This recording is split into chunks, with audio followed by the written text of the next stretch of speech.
ఎవరికి ఎవరు ఈ లోకములో ఎంతవరకు మనకి బంధం? ఎవరికి ఎవరు ఈ లోకములో ఎంతవరకు మనకి బంధం?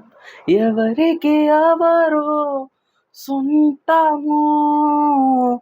ఎవరికి ఎవరు శాశ్వతము? ఎవరికి ఎవరు సొంతము? ఎవరికి ఎవరు శాశ్వతము? మన జీవితం ఒక యాత్ర, మన గమ్యమే ఆ యేసు. మన జీవితం ఒక పరీక్ష, దాని గెలవడమే మన తపన. మన జీవితం ఒక యాత్ర, మన గమ్యమే ఆ యేసు. మన జీవితం ఒక పరీక్ష, దాని గెలవడమే మన తపన.